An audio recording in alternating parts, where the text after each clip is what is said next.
இருக்கு. அதே போல போன சீசன்ல கானா ஃபார் எக்ஸாம்பிள் எனக்கும் கொஞ்சம் டைம் கொடுங்க மட்டுமே. நண்பர்கள் அனைவருக்கும் வணக்கம். காமன் மேன்ல இப்ப கோர்ட் ரூம் டாஸ்க் தான் வச்சிருக்காங்க. பிக் பாஸ்க்குள்ள போனோன்னு வரவும் பாத்தீங்களா, அதை இங்கேயே வச்சிட்டாங்க. ஏற்கனவே 2 பேருக்கான வாதத்தை நான் தனித்தனி வீடியோவா போட்டிருக்கேன். அதெல்லாம் பார்க்கணும்னா நீங்க பாருங்க. மூணாவதா யார் யாருக்குள்ள மோதல் ஏற்பட்டதுன்னா மணிவண்ணனுக்கும் அதே மாதிரி வெங்கடேஷ்க்கும் ஏற்பட்டது. மணிவண்ணன் தான் கார்டை எடுக்கிறதுக்காக வராரு. முதல்ல டாபிக் கார்டை எடுக்கிறாரு. டாபிக் வந்துருது. என்ன டாபிக்னு பாத்தீங்கன்னா, பிக் பாஸை பொறுத்த வரைக்கும் என்டர்டைன்மெண்ட் முக்கியமா இல்ல ஒழுக்கம் முக்கியமா அப்படின்ற மாதிரி வருது. நான் என்டர்டைன்மெண்ட்டை சூஸ் பண்ணிக்கிறேன்ற மாதிரி மணிவண்ணன் சொல்லிடுறாரு. சோ இப்போ யார் கூட மோத போறீங்கன்ற கார்டை எடுங்கன்னும் போது அங்கிருந்து ஒரு கார்டை எடுக்கிறாரு. அதுல வெங்கடேஷ் பேர் வருது. சோ இப்போ வெங்கடேஷ் டாபிக் எல்லாம் சூஸ் பண்ண முடியாது. அவர் ஒழுக்கம்ன்றதுக்கு தான் பேசி ஆகணும். சோ வெங்கடேஷ் சரின்ற மாதிரி இந்த இடத்துக்கு வந்துடுறாரு. இதுக்கு ஜட்ஜா ஒருத்தரை போடணுன்ற மாதிரி முனியம்மா அக்கா இருக்காங்கல்ல, அவங்க தான் ஜட்ஜா முடிவு பண்றாங்க. அவங்களுமே இந்த இடத்துக்கு ஜட்ஜா வந்துடுறாங்க. ஆக்சுவலா முனியம்மா அக்கா இங்க ஃபேரா நடந்துக்கிட்டாங்களான்னு கேட்டீங்கன்னா கண்டிப்பா இல்லவே இல்லைங்க. முனியம்மா அக்காக்கு மணிவண்ணன் மேல கொஞ்சம் காண்டு இருக்கு. அது அப்பட்டமா தெரியுது. ஏன்னா மணிவண்ணனை பொறுத்த வரைக்கும் முனியம்மா அக்கா சரியா விளையாடல அப்படின்ற மாதிரி சில டாஸ்க் ப்ரீவியஸ் டாஸ்க்ல எல்லாம் சொல்லியிருக்காரு. அதாவது முனியம்மா அக்கா தான் கம்மியா பண்ணாங்கன்ற மாதிரி சொல்லியிருக்காரு. அந்த வன்மத்தை மனசுல முனியம்மா அக்கா வச்சிருக்காங்களா என்னன்னு தெரியல. ஏன்னா இவங்க 2 பேர் வாதம் பண்றாங்கல்ல, இந்த வாதத்துல வெங்கடேஷ் சூப்பரா ஒரு பாயிண்ட் கொண்டு வந்துட்டாரு அப்படின்னு கேட்டீங்கன்னா அப்பெல்லாம் கிடையாது. ஏன்னா இந்த வெங்கடேஷ காட்டிலும் மணிவண்ணனே நல்லா தான் பேசினாரு. என்ன சொன்னார்னா, பிக் பாஸை பொறுத்த வரைக்கும் என்டர்டைன்மெண்ட் ரொம்ப முக்கியங்க. ஏதாவது துருத்துருன்னு பண்ணிக்கிட்டே இருக்கணும். இப்போ உதாரணத்துக்கு ராஜு எல்லாம் பாத்தீங்கன்னா காமெடி பண்ணிக்கிட்டே தான் இருந்தாரு. ஒரு ஸ்டேஜ்ல அவார்டே ஜெயிச்சிட்டாரு. அதாவது அந்த ஜெயிக்கவே செஞ்சுட்டாரு டைட்டிலையே.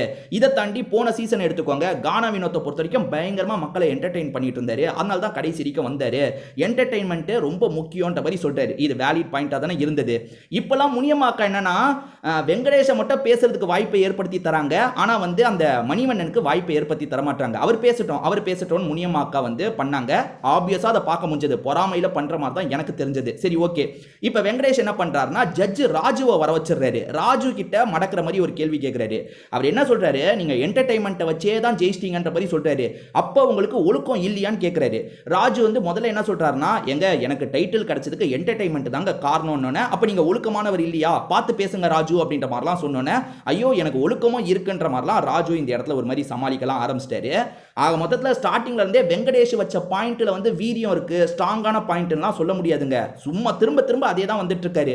அது ஒழுக்கமும் முக்கியம், ஒழுக்கம் தான் முக்கியம், ஒழுக்கம் தான் முக்கியம்ட்டு. மணிவண்ணன் என்ன சொல்றாருன்னா, ஒழுக்கம்ன்றது பேசிக்கா இருக்க வேண்டியது, அந்த பேசிக்காவும் இருக்கணும். அதை தாண்டி என்டர்டைன்மெண்ட் ரொம்ப அதிகமா இருக்கணும். அதாவது எல்லாரையும் ஃபன்னியா பார்த்துக்கிறது தான் ரொம்ப முக்கியம்னு சொல்றாரு. ஆனா முனியம்மா அக்கா ஒரு முடிவு எடுத்துட்டாங்க. நம்ம வெங்கடேஷ் தான் ஜெயிச்சார்னு சொல்லணுன்ற மாதிரி, வெங்கடேஷ் தான் நல்லா பண்ணாரு, மணிவண்ணன் நல்லா பண்ணல, வெங்கடேஷ் தான் நல்லா பண்ணாருன்ற மாதிரி இவங்களோட முடிவை சொல்லிட்டாங்க. இப்ப ஜட்ஜஸ் என்ன பண்றாங்கன்னா, ஏன்னா ஜட்ஜஸ்க்கு இதுல மாற்று கருத்து இருக்கு போல. ஏன்னா மணிவண்ணன் நல்லா தானே பண்ணாரு, ஆனா முனியம்மா அக்கா வெங்கடேஷை செலக்ட் பண்ணிட்டாங்களே, அதனால வெளியே இருக்க ஆளுங்க கிட்ட கருத்தை கேட்போன்ட்டு முனியம்மா அக்கா சொன்ன கருத்து ஏற்புடையதான்னு கேட்கும்போது சரண்யா மறுத்து பேசுறாங்க. சரண்யா இங்க பேசினது கரெக்டா தான் இருந்தது.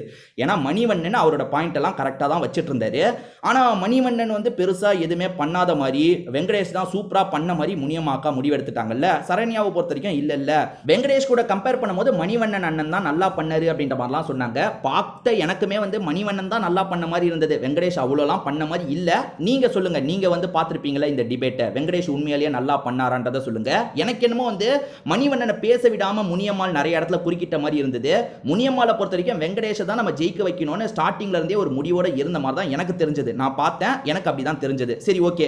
இப்ப ஜட்ஜஸ்ல ராஜு அபிநயா கிளாப் தட்டினதை பார்த்திருக்காரு போல. நீ என்னமா அவ்வளோ கிளாப் தட்டுற, என்னதாமா விஷயம்னு கேட்கும்போது இந்த அபிநயா ஒரு விஷயத்த சொல்றாங்க. அது என்னன்னா, நேத்து வெங்கடேஷையும் இன்னும் 2 பேரையும் அந்த பார்டர் லைன்ல நிக்க வச்சாங்க பாத்தீங்களா, அதாவது ரிஜெக்ட் ஆகிற லெவலுக்கு போனாங்க பாத்தீங்களா. அப்ப வெங்கடேஷ் அண்ணன் டேலண்ட் இருக்குன்ற மாதிரிலாம் நான் சொன்னேன். இன்னைக்கு அவர் நல்லா ஸ்கோர் பண்ணியிருக்காருல, அது எனக்கு கொஞ்சம் சந்தோஷமா இருந்தது, அதனால தான் கிளாப்பை தட்டினன்ற மாதிரி சொல்றாங்க. அதாவது இந்த அபிநயா பொண்ணு என்ன சொல்றாங்கன்னா, வெங்கடேஷ் தான் இந்த இடத்துல நல்லா பண்ணாருன்ற மாதிரி சொல்றாங்க. உங்களுக்குமே கூட சிலருக்கு வெங்கடேஷ் நல்லா தான் பண்ணாருன்னு தோணிருக்கலாம். ஆனா வெங்கடேஷை விட மணிவண்ணன் தான் கரெக்டா பண்ணாரு. அதே மாதிரி மணிவண்ணன் கிட்ட தான் ஜெயிக்கிற டாபிக்கே இருக்கு. ஏன்னா என்டர்டைன்மெண்ட் தான் பிக் பாஸ் வீட்ல ரொம்ப முக்கியம். ஒழுக்கம் கிழுக்கம்லாம் ரெண்டாவது. ஒழுக்கமா இருக்கவங்க தான் டைட்டில் வாங்கியிருக்காங்களா? எவ்வளோ ஒழுக்கம் இல்லாதவங்களாம் டைட்டில் வாங்கியிருக்காங்க, கடைசி வரைக்கும் வந்திருக்காங்க. என்டர்டைன்மெண்ட் தான் முக்கியம், ஒழுக்கம்லாம் ரெண்டாவது தான். ஒழுக்கம்ன்றது பேசிக்காக இருக்க வேண்டிய ஒழுக்கம் கொஞ்சம் இருக்கணும், அதுதான் எனக்கு தோணுச்சு. ஸோ இதை பற்றின உங்களோட கருத்தையும் மாற்று கருத்தையும் கமெண்ட் செக்ஷனில் சொல்லுங்கள்.